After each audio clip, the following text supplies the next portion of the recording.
What's up, guys? This is TJ Tassone, mortgage broker owner of Tassone Capital. Welcome to my channel. Today's episode, I'm going to talk about the 3 tips to securing a home loan in Denver, Colorado going into next year. So let's hop right into it.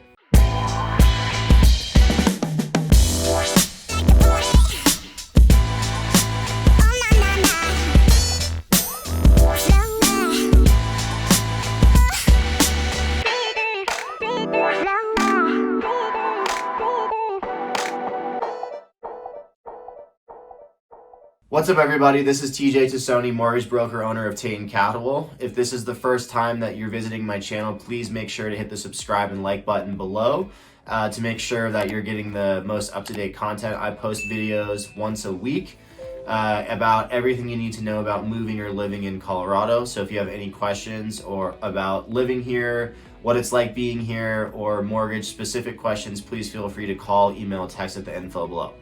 So let's hop right into it. So the 3 tips I'm going to talk about today are getting a mortgage application completed, going through credit, assets, and income, and getting pre-approved. And then the last step would be following the instructions of the realtor and loan officer, or specifically do's and don'ts of the process. So let's take it from the top. So the first step in being able to purchase a property or getting a home loan is that you have to take a mortgage application. So what is a mortgage application? So a mortgage application, in simple terms, is employment history, address history, and then credit, assets, and income. What we'll do is when we take an application, you just basically give me, where have you lived the past 2 years? Boom, take that down. What was your rent? Take that down. Then we'd look at your employer history. So where were the past jobs that you've had that filled a full 2-year history? Reason being is 2 years is just the minimum that we have to show that you've had a job. So if you've had multiple jobs within 2 years, no problem. We just put in that you've had multiple jobs, and then we track the income throughout the process. When you're looking at income through a 2-year history, we don't care about the income in the past if your job is a salary or hourly position. We only look at your income kind of going forward, assuming that you're making what you're supposed to make every single month. If you're working less than 40 hours a week, then yeah, we're gonna have to take a look at past incomes because we're gonna have to take an average. So a good general rule of thumb is if you are salary, hourly, and your income is supported by your year-to-date average, then we'll qualify you off the income that you're supposed to make. So if you make $20 an hour, then we take $20 an hour, 40 hours a week, and that's what your base gross income is that we can use per month. So that's kind of standard. Now, if you have any sort of fluctuation within that, you're not making what you're supposed to make, we could take a look at using more conservative averages over the past 2 years, or taking a look at your year-to-date averages. Typically, lenders are going to go off the most conservative options and give you the least, just to make sure that you can qualify with the lowest amount of income that we have available. So that's kind of a scenario for salary, hourly people. So what if you're a commission person, or what if you work multiple jobs? What if you have your own business and you're self-employed? So we're always going to need to show 2 years of history. The difference between salary, hourly positions, commission, and being self-employed is you have to think that whenever there's some sort of variability to your income, or it fluctuates, it goes up and down on a month-to-month basis, we're going to take some sort of an average. So typically, if you're self-employed, we're going to need your most recent 2 years of tax returns, and we're going to give you the income based upon your adjusted gross income. Now, with that being said, if you want to get more technical, and you know, there's a lot more specifics and questions that can come out of self-employment and the way your taxes are filed. So I'll leave that for a separate video. But long story short, you're going to take an average of the past 2 years, and we'll talk about that in a different video. So then once we take the income piece, the address piece is complete, then we're going to take a look at your assets. So when you're looking at assets on an application, lenders have to show 60 days of history within your assets. So the reason being is we have to make sure that the money that's in your account is truly your money. It's not somebody who's giving you a briefcase of cash telling you to buy a property to launder their money for you. 120. Yes. Thank you, Jesse. So we have to track deposits that come into the account and make sure that they line up with, you know, your pay stubs, or if it's a gift from a family member, we have to be able to verify everything. So 60 days is the window for us taking a look at assets. So when you are getting an application put together, just think about 60 days of bank statements or retirement account statements or brokerage stock trading account statements, whichever assets you're going to use for a transaction. We just have to show a 60-day history of that. So that's the next part of the application. Then after we do the assets, we're going to take a look at your credit report. So what on a credit report, what are the things that we look for? So first thing, credit scores. Credit scores range from 300 to 850. So I've been doing this a long time. I've never seen anything below a 400. You know, basically if you're alive, you're going to have at least a 400. So credit scores. Loan lenders, products that are going to be out there have varying degrees of what minimum credit score requirements are. FHA loans, VA loans, you know, your government type products are going to allow for lower credit score thresholds. So you can see, you know, lenders do loans in the low 500s. I typically don't advise that because it means that you're going to have to come up with a lot more money out of pocket. The interest rates are going to be higher. So most of the time, it's in the client's best interest to resolve whatever issues they have on their credit and get them up to, let's say, a 580 or a 620 to get them into at least a better financial position for those government type products. So those are kind of the basic scores. Conventional minimum, you're probably going to see a 620, but optimal pricing for that type of a loan, you're going to want to be, you know, in the 700. Credit scores are super, super important. So that's one thing on there. The next thing that we're going to look at is what is on the credit, right? So as a consumer, everybody thinks that, oh, I can't qualify because I have student loans or because I have debts. So, and it makes total sense, right? The more debt you have, typically, the less people, you know, think you can afford to do. So in the lender world, it's actually not the amount of debt you have, it's what the monthly payment of the debt is. If you have $100,000, let's say in student loans, but you have a payment arrangement for the student loans, and let's say that you're paying $100 a month, then we can qualify you at $100 a month. But if that shows on the credit report that there's no payment, then that means I have to hit you for 1% of the balance, which in this case would be $1,000 a month. So what's nice about the credit conversation is we have ways of kind of taking a look at how to get you approved based on what your payment arrangements are. So when you speak with a lender, they're going to take a look at what's on the credit and they're going to say, okay, your credit scores look good, your debts are okay, or they're bad, or they're good. Here are some things that we can do to get you in a better position to where we can get you to qualify for what you want. So credit, employment history, address history, that's the basic you know, stuff of what's on an application. So the next tip to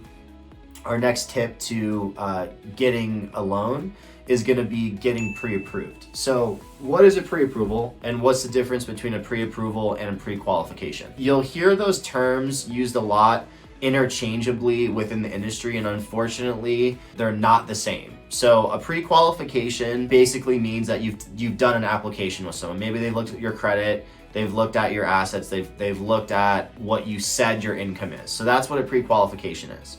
And unfortunately, they're not worth anything. They're because they haven't verified anything. So the difference between that and a pre-approval is a pre-approval means I've looked at your credit, your assets, your income. You've sent me all of the paperwork to validate everything that we've talked about on an application. So if you're a salaried employee, you sent me your most recent 30 days of pay stubs. You sent me your 60 days of bank statements. You sent me a copy of your ID.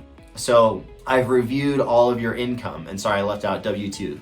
So I've reviewed all of your income, I've seen your assets, I've looked at your credit, and then I've calculated your income, everything looks good. Then I run you through what's called an automated underwriting system. So an automated underwriting system is basically built in with what the guidelines are for different loan products that are available on the market. Everything that I've done in the application is reviewed by an automated underwriting system. Dependent upon where the loan is going, there's different systems that we have. So you're going to have what's called Originator Desktop Underwriter, which is specific for Fannie Mae. You're going to have Loan Prospector, which is specific for Freddie Mac. And then, your government products will feed into those. Now, the caveat to that is a USDA loan has its own system. It's called the Guaranteed Underwriting System. We call it GUS. When I run the file through the automated underwriting system, it will say if the file is ready to go. And at that point, I have all the paperwork, we're pre-approved. The next step would be to go out and take a look at houses. So that's the process for getting pre-approved. So the last part of my tips for getting a home loan secured is to follow the instructions of the realtor and the loan officer during the process. I talk a lot about, we call them do's and don'ts, or mostly just do's and don'ts. So the big ones that you're gonna hear are don't quit or change your job in the middle of the process. Don't open new credit cards or new debts during the process. Don't buy a car. Don't miss payments on credits. Anything that can affect what your credit scores are or what the amount of debt payments are per month are things that can prevent you from being able to get a home loan. So a home purchase contract is typically 30 days long. So there's a lot of things that can come up during that process. So for a realtor, if you have things that you don't like about the house, so for example, let's say you go out and you get an inspection on the house, which is very common to do at the beginning of the transaction. You find out there's a lot of things wrong with the house that you don't like. You have a certain date to tell the agents what you want to do to get the deal to move forward. So let's say that there's broken sewer pipes and it's gonna cost a bunch of money, and you drag butt and you don't get that stuff put into an inspection objection in time, then you miss out on the opportunity to use that as leverage, right? You're past your deadlines for that. Another example would be that I ask for paperwork and I don't get paperwork in a timely fashion. That could prevent you from being able to close on time or to be able to close at all. Paperwork is super, super important, but I'm very thorough on the front end, so I get as much paperwork up front as possible to mitigate the amount of things that the consumer will need to get during the process. So that's a little bit of a caveat, but I'll use a little example from just prior experience of past transactions. I had a client who was really excited about their place. We're, a few days away from when we're supposed to close. The loan is cleared to close, and they send me a picture of a car, and I'm like, what's going on? They're like, oh, we just bought this car. And I'm like, oh my God, no, you didn't. They're like, yeah, we just bought this car. The deal at that point couldn't move forward. The debt payment per month on the car pushed them past the threshold to where they were able to qualify. And so they lost the house. They were not able to close because of purchasing the house. So it was really unfortunate because I had warned them about the things of the do's and don'ts, and they still went out and did that, thinking that, oh, it's not a big deal, they won't know about it. Whatever the reason was, it happened. We're not able to close, and so that was a big lesson. So I don't want that to ever happen to any consumers because it's really unfortunate. It's something that can be avoided. It's something that's coached about. So it's really unfortunate when stuff like that happens. Another good example is you want to buy new furniture, so you go to Home Depot or you go to American Furniture Warehouse and they say, hey, if you open a credit card with us, you'll get 20% off this order. That's super, super common. When you're buying a house, you obviously want to get new furniture, new things. Can't do that either. If it comes up and your credit scores drop or your debt to income ratio is not able to qualify you anymore, then it's a problem. Now, with that being said, there's caveats. If someone is super, super well qualified and they have a conversation with me or with a loan officer before they make the decision, we're gonna be able to tell them if the scenario is viable or not. So always consult with your loan officer or with your realtor before making a decision like that to make sure that you're mitigating any potential hiccups that come up along the way. In conclusion, so kind of recapping what we've talked about, the 3 tips to securing a home loan are taking an application, getting pre-approved, and following the do's and don'ts of the realtor and loan officer during the process. So I really appreciated you guys listening in to my channel, Living in Colorado. Again, my name is TJ Tassone, mortgage broker, owner of Tassone Capital. And if you guys have any suggestions or feedback of different types of content you would like me to post, I'm going to be posting content once a week. So please make sure to like and subscribe below, and then feel free to call, text, email me for any mortgage specific questions or any feedback about what it's like living in Colorado as a whole. So really appreciate the time today, guys. Have a great rest of your day. Thank you so much. Take care.